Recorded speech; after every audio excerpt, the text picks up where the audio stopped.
بسم اللہ الرحمن الرحیم. ناظرین، پروگرام آج تک میں ہوں آپ کا میزبان حافظ عرفان کھٹانہ.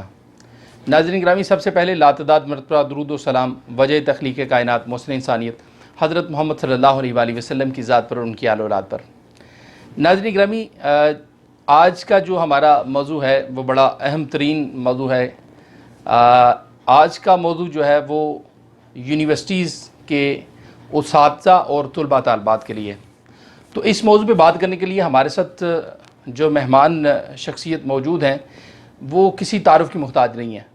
میں آپ کو بتاتا چلوں، پروفیسر ڈاکٹر ندیم بٹی، جنہوں نے اپنی تعلیم پنجاب یونیورسٹی سے حاصل کی اور اس کے بعد پنجاب یونیورسٹی میں بطور استاد اپنے کیریئر کا آغاز کیا اور وہاں پہ بزنس فیکلٹی کے بطور ہیڈ بھی اپنے فرائض سر انجام دیتے رہے. اس کے بعد آپ اعلیٰ تعلیم کے لیے آسٹریلیا چلے گئے اور اپنی تعلیم کے دوران آپ وہاں پہ اسٹوڈنٹ یونین کے صدر بھی رہے. اس کے علاوہ آپ وہاں پہ یونیورسٹی کی سینٹ کے ممبر بھی رہے. پی ایچ ڈی کی تعلیم ڈگری حاصل کرنے کے بعد آپ وہاں کی مختلف یونیورسٹیوں میں پڑھاتے بھی رہے. اس کے بعد آپ کینیڈا چلے گئے اور کینیڈا میں ایک کالجز کے گروپ کے ساتھ بطور ہیڈ بھی آپ کام کرتے رہے.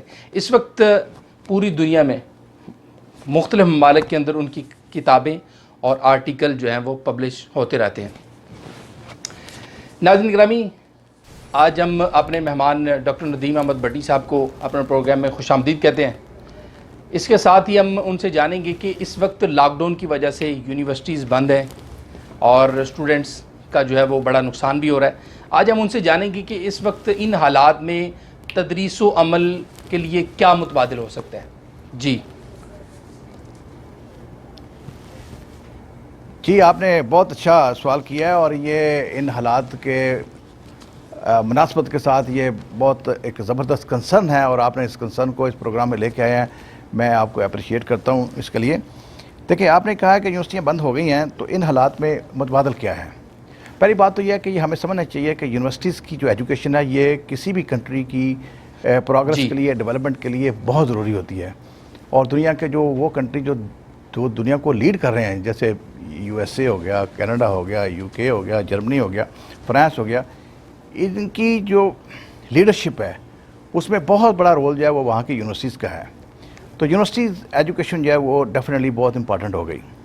اب یہ ایک مشکل مرحلہ آ گیا کہ ایک طرف لاک ڈاؤن چل رہا ہے، ایک طرف یونیورسٹی کی جو وہ education which is very important اس کو بھی ساتھ لے کے چلنا ہے.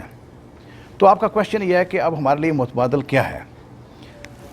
میرے خیال میں اب اس وقت ہمیں چونکہ سوشل ڈسٹینسنگ بھی کرنی ہے اور ساتھ ساتھ ایجوکیشنل پروسیس کو بھی لے کے آگے بڑھنا ہے. آپشن اس وقت یہی ہے کہ ہمیں ورچوئل ٹیچنگ پہ آنا پڑے گا. اور ورچوئل ٹیچنگ میں یہ ہے کہ یونیورسٹیز کے جو اساتذہ ہیں وہ گھروں سے ٹیچ کریں اور گھروں میں ایک طرح سے منی اسٹوڈیو بن جائیں گے جہاں سے یونیورسٹی کے ٹیچر جو ہیں وہ اپنے اسٹوڈنٹس کو وہاں سے ٹیچ کر رہے ہوں گے. اچھا، اب یہاں پہ ایک اور جو مشکل آئے گی وہ یہ ہے کہ کچھ سبجیکٹ ایسے ہیں جو کہ ورچولی ٹیچ ہو سکتے ہیں اور کچھ سبجیکٹ ہیں جو ورچولی ٹیچ نہیں ہو سکتے. جیسے سائنسز میں کچھ چیزیں تو ہو جائیں گی ٹیچ، آپ ورچولی یا ڈسٹینس سے یا آن لائن پڑھا لیں گے، لیکن کچھ کام ہیں جو لیب میں ہوتے ہیں جہاں پہ آپ کو لیبارٹری کا اکوپمنٹ چاہیے، لیبارٹری کا ماحول چاہیے اور اس ماحول کے بغیر جو ہے وہ ٹاپکس جو ہیں وہ نہیں پڑھائے جا سکتے.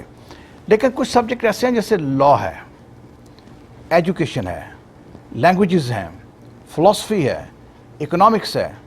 یہ وہ سبجیکٹ ہیں جہاں پہ ورچولی ٹیچنگ ہو سکتی ہے اور یونیورسٹیز کو ورچوئل ٹیچنگ پہ بہت سارے یونیورسٹیز ورچولی ٹیچ کر بھی رہی ہیں اور جو نہیں کر رہی ان کو اس پہ آنا پڑے گا. یہ اب ہماری ضرورت بن گئی ہے.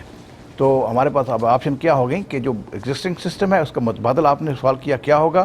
متبادل جو ہے وہ ورچوئل ٹیچنگ ہوگا. ورچوئل ٹیچنگ کچھ ایریاز میں ہوتی ہے، کچھ ایریاز میں ورچوئل ٹیچنگ نہیں ہو سکے گی. جی ڈاکٹر صاحب، میں آپ سے دوسرا سوال یہ جاننا چاہوں گا کہ جیسا کہ آپ نے میرے اس سوال پہ روشنی ڈالی کہ جو ہے تدریس و عمل کو کس طرح جو ہے وہ باہر رکھا جا سکتا ہے اور کون کون سی صورتوں کو جو ہے وہ ہمیں مد نظر رکھنا ہوگا.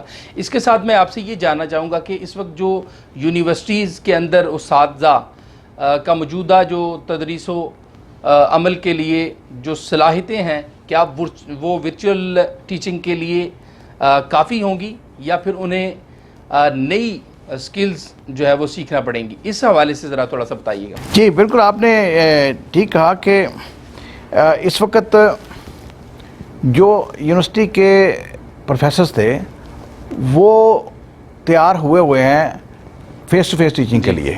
کلاس روم میں جا کے فزیکلی اسٹوڈنٹس کو دیکھنا, اس کے ساتھ آئی کانٹیکٹ کر کے ٹیچنگ کرنا, ان کی ٹریننگ اس کام کے لیے ہوئی ہے اور اسی کے ان کو ٹپس اینڈ ٹرکس جو ہیں وہ سکھائے گئے ہوئے ہیں. اور اس کے بعد پھر اسائنمنٹس ہیں, اس کے بعد کوئزز ہیں, اس کے بعد ایگزامز ہیں, ٹیسٹ ہیں. وہ جو ایگزام, ٹیسٹ اور ٹیچنگ ساری جو ہے وہ فیس ٹو فیس ٹیچنگ کے لیے تیار ہوئی ہے. ورچوئل ٹیچنگ میں اب اسائنمنٹس کیسے اسائن ہوں گی, چیک کیسے ہوں گی, ٹیسٹ کیسے بنیں گے اور ٹیسٹ کیسے سرو ہوں گے, آن لائن ٹیسٹنگ جو ہے وہ کس طرح ہوگی, یہ سارا ایک نیا اسکل سیٹ ہے. تو آپ کا یہ جو کویشچن ہے کہ جو موجودہ تدریسی صلاحیتیں ہیں ٹیچرز کی, کیا وہ سفیشینٹ ہیں ورچوئل ٹیچنگ کے لیے یا نہیں؟ میرا خیال ہے کہ اس کا جواب ہے نہیں. فار شیور جو ٹیچر کی ایگزسٹنگ ٹیچنگ ایبلٹیز ہیں, جیسے پبلک سپیکنگ ہے, جیسے انٹریکشن ہے اسٹوڈنٹس کے ساتھ, وہ ساری کام آئیں گی. لیکن اب white board, black board available نہیں ہے, اب آپ کے پاس پروجیکٹر اویلیبل نہیں ہے, اب آپ کے پاس پاور پوائنٹ ساتھ نہیں چل رہی ہیں, اب آپ کے پاس ہینڈ آؤٹس نہیں ہیں, بکس نہیں ہیں. تو اس کے باوجود ایک ورچوئل ٹیچنگ کے تھرو ایک پاورفل میسج جو ہے وہ ٹیچر نے دینا ہے, اور اس کے لیے ہمیں ایک نیا اسکل سیٹ چاہیے اور نئی اسکلز جو ہیں ان کے لیے ٹیچر کو ٹرین کیا جانا چاہیے. ٹیچرز کو اس نئے ماحول کے ساتھ نئی ٹرکس اور نئے ٹپس جو ہیں وہ سکھائے جانے چاہیے کہ کس طریقے سے ورچولی ٹیچ کرتے ہوئے بھی اسی طرح کا پاورفل میسج جو ہے وہ ٹیچر جو ہے وہ اسٹوڈنٹ کو دے سکیں. تو آپ کے سوال کا جواب یہ ہے کہ ہمیں جو ایگزسٹنگ ٹیچرز کی سکلز ہیں, جو کمپیٹنسیز ہیں, یہ سفیشینٹ نہیں ہیں ورچوئل ٹیچنگ کے لیے. ورچوئل ٹیچنگ کے لیے ایک نیا اس سے new art, it has new requirements, اور اس نیو ریکوائرمنٹ کے ساتھ ہمیں اپنے ٹیچرز کو ایکیپ کرنا ہے, ٹرین کرنا ہوگا تاکہ وہ اپنے اس پروسیس کو کنٹینیو کر سکیں. جی بہت شکریہ ڈاکٹر ندیم بٹی صاحب, آپ نے ہمیں اپنا قیمتی وقت عنایت کیا اور اتنے اہم موضوع پر جو ہے وہ ہمیں آپ نے آگاہ کیا. ہمارے ناظرین کو اتنے اہم موضوع پہ جو ہے وہ آپ نے معلومات فراہم کی. اور آپ, میں سمجھتا ہوں کہ ناظرین گرامی آپ کو بتاتا چلوں کہ ایسی شخصیات پاکستان کا فخر ہوتی ہیں اور یہ پاکستان کا وقار ہیں. اس وقت ڈاکٹر ندیم بٹی صاحب جو ہیں وہ سعودی عربیہ کے اندر سعودی حکومت کے ساتھ بطور ایڈوائزر بھی منسلک ہیں اور اپنے بطور ایڈوائزر اپنے فرائض سر انجام دے رہے ہیں. یہ ہمارے ملک کا وطن عزیز کا فخر ہیں, ہمیں ان پہ فخر ہے. یہی جو ہیں پاکستان اور پوری دنیا میں اپنا نام روشن کرتے ہیں اور پاکستان کا پرچم بلند کرتے ہیں. تو ہم دعاگو ہیں کہ اللہ تعالیٰ کی ذات ایسے ہیروں کو جو ہے وہ سلامت رکھے.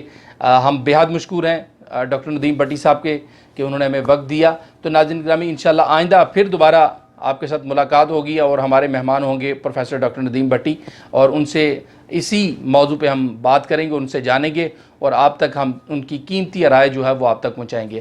تو اب تک کے لیے پروگرام آج تک میں حافظ عرفان کھٹانو کو اجازت دیجیے. انشاءاللہ آئندہ پروگرام میں آپ کے ساتھ ملاقات ہوگی. اپنے اہل و عیال کا خیال رکھیے, وطن عزیز کا خیال رکھیے. اللہ حافظ.